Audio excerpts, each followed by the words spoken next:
Hello everyone, good morning. First of all, I would like to introduce myself. My name is Anibabe V. Montero. I belong to the Group 6, Chapter 7, and I'm the Reporter 1. So, my topic assigned is all about the current trends and issues in the tourism and hospitality industry. The bright future of tourism and hospitality. Number 1. Early retirement. At present, many workers retire at an earlier age than the case in previous years.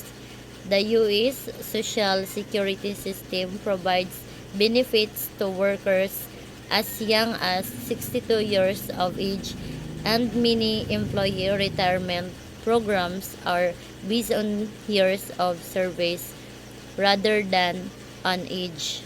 In some retirement programs, especially government programs, it is possible to work 25 or 30 years and receive benefits at the age of 55 or younger.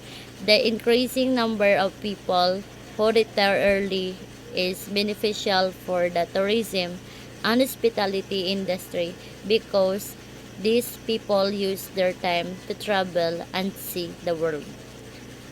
So, this is the early retirement can be defined in a different ways. So here are some examples.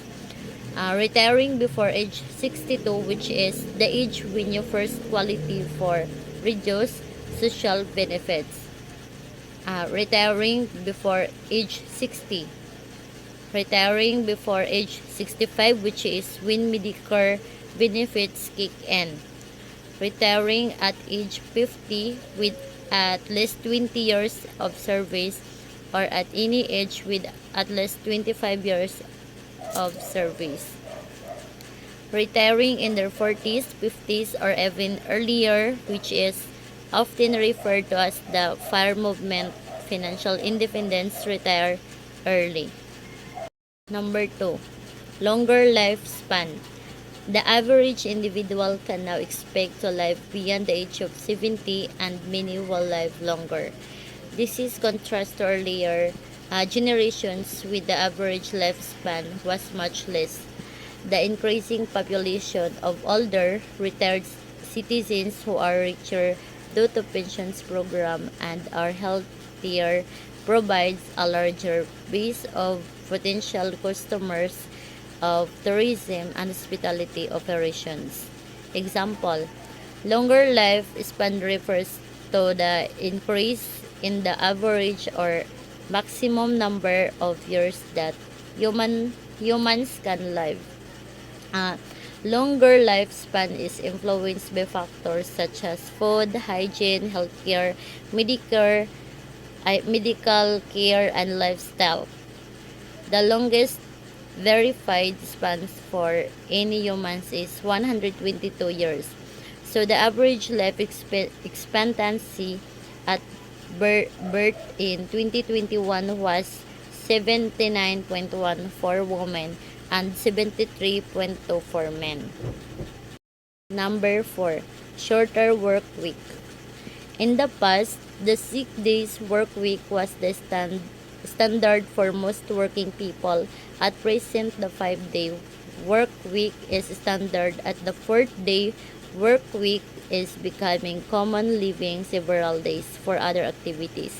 So the resulting increase in leisure time combined with faster and easier transportation makes possible for many individuals so to take weekend vacations and travel to a degree they could not have made a few years ago.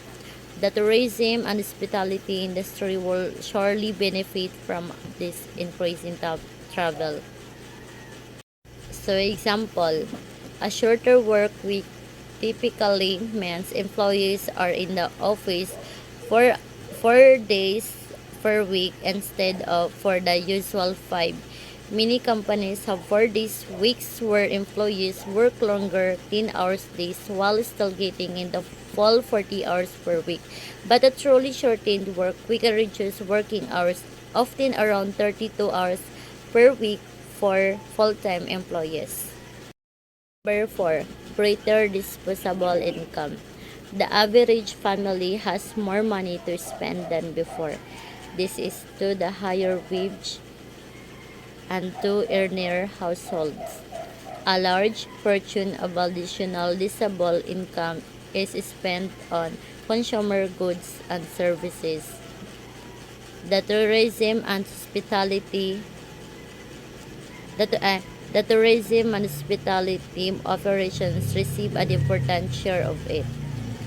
Example, disposable income and discretionary income are two different measures of income.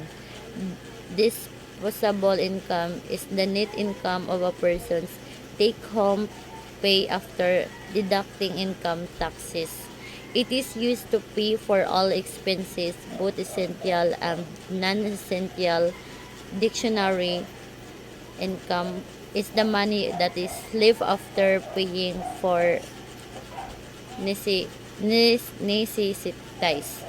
such as housing, food, clothing, utilities, and transportation.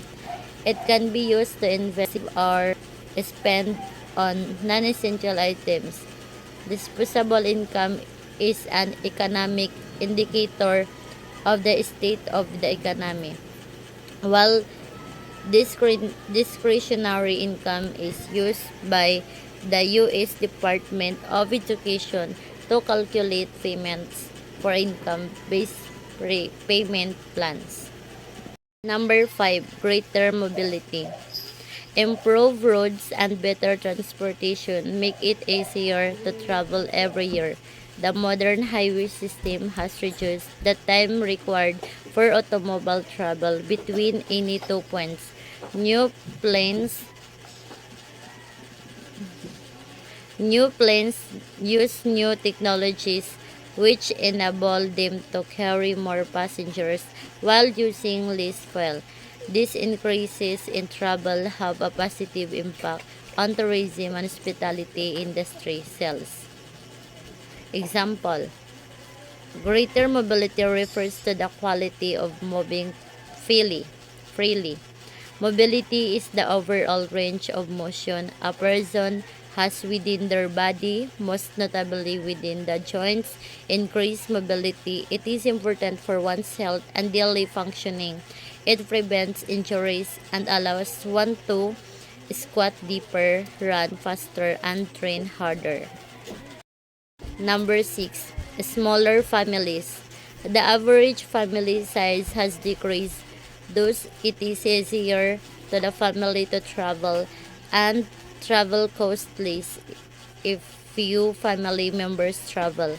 Example, smaller families consist of 3 or 4 members with maximum 2 children are better than larger families, tend to have higher skill and personal achievements levels, especially first and only child, have lower financial cost of maintaining a household, make it easier for both parents to combine careers with family life. Issue in tourism and hospitality without problems.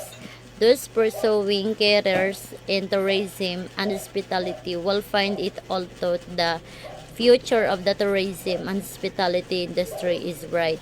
It is not necessary to obtain knowledge with regard to a number of issues that the industry have been found. Others are emerging issues brought up about by social, economic, and must face in the future. Some have been issues for many years but no final solutions. Example, technological change. These issues can be categorized under the following headings: marketing, legal, human resources, operations, and consumers affairs.